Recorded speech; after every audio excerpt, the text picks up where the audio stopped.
Hi friends, welcome to our channel. ఇవాళ వీడియోలో మనం ఊప్స్ కాన్సెప్ట్స్ అబ్స్ట్రాక్షన్ గురించి మనం ఆల్రెడీ లాస్ట్ వీడియోలో చూసాం.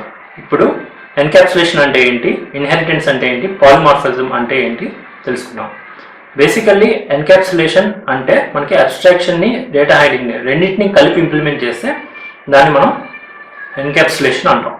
బెస్ట్ ఎగ్జాంపుల్ ఏంటి అంటే ఒక జావా క్లాస్ తీసుకుంటే జావా క్లాస్లో మనం ప్రాపర్టీస్ ఇస్తాం. అంటే మనం కొన్ని వేరియబుల్స్ డిక్లేర్ చేస్తాం, కొన్ని మెథడ్స్ డిక్లేర్ చేస్తాం. So public variables, private methods. అంటే పబ్లిక్ అంటే మనం ఎక్కడి నుంచైనా యాక్సెస్ చేసుకోవచ్చు. Public methods, private variables. Private అంటే విత్ ఇన్ ద క్లాస్లో మాత్రమే యాక్సెస్ చేసుకోగలం. సో అలా కనుక మనం ఒక క్లాస్ క్రియేట్ చేస్తే ప్రైవేట్ వేరియబుల్స్, పబ్లిక్ మెథడ్స్తో మనం క్లాస్ క్రియేట్ చేస్తే దాన్ని మనం ఎన్క్యాప్సులేటెడ్ వన్ అంటాం. అలా కాకుండా పబ్లిక్గా ఉంటే మన వేరియబుల్స్ అన్ని ఎవరైనా యాక్సెస్ చేసే విధంగా ఉంటే దాన్ని మనం ఎన్క్యాప్సులేషన్ అనం అనమాట.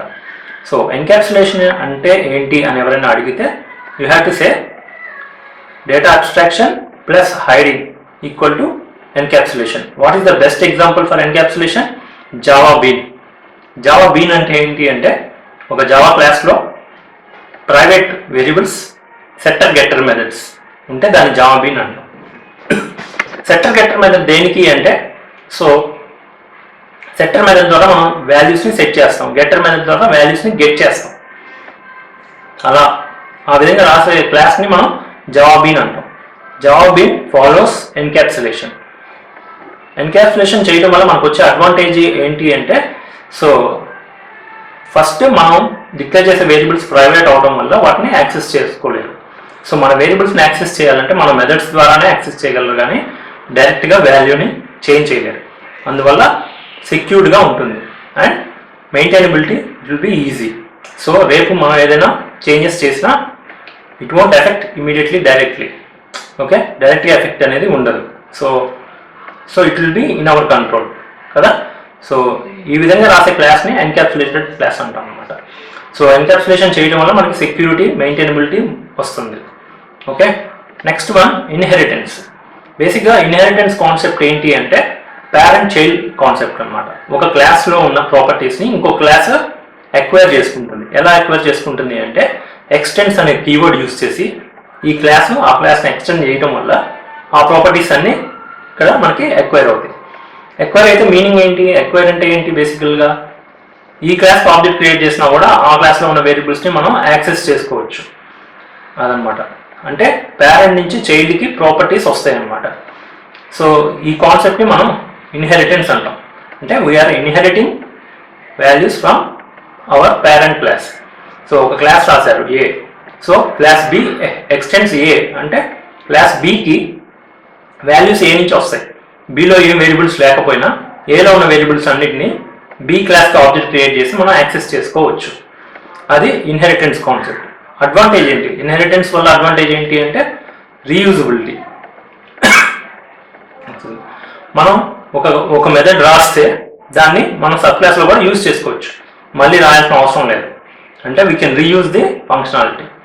మళ్ళీ రాయకుండా ఒక చోట రాసిన దాన్ని మనం అలా ఎక్స్టెండ్ చేసుకొని రీయూజ్ చేసుకోవచ్చు. అది అడ్వాంటేజ్ ఆఫ్ ఇన్హెరిటెన్స్. నెక్స్ట్ వచ్చేసి పాలిమార్ఫిజం. పాలి అంటే మెనీ అని మీనింగ్ అనమాట. పాలిమార్ఫిజం అంటే డిఫరెంట్ ఫార్మ్స్ అని మీనింగ్, అంటే రకరకాల ఫార్మ్స్ అని మీనింగ్. సో ఒక ఆబ్జెక్ట్ని మనం డిఫరెంట్ ఫార్మ్స్లో యూజ్ చేస్తాం, దాన్నే పాలిమార్ఫిజం అంటున్నాం. బేసిక్గా పాలిమార్ఫిజం వచ్చేసి రెండు రకాలు.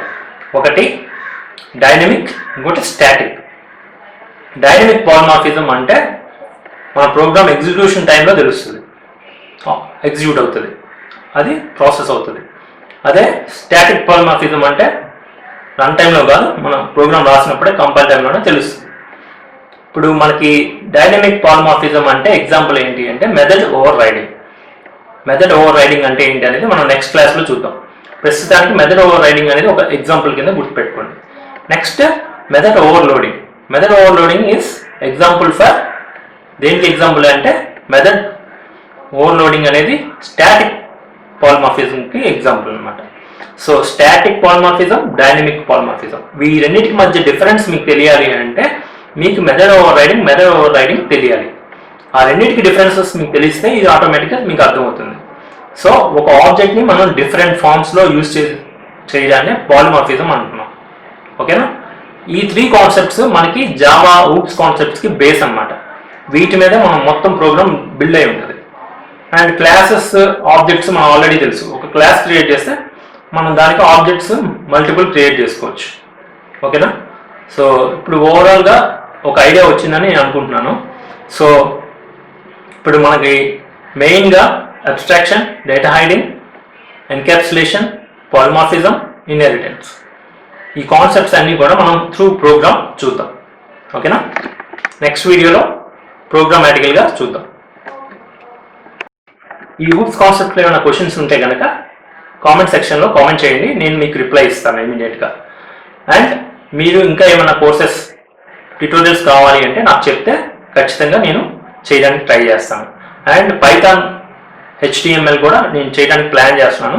మేబీ నెక్స్ట్ వీక్ ఆర్ తర్వాత నెక్స్ట్ వీక్లో కానీ నేను చేయడానికి ట్రై చేస్తాను.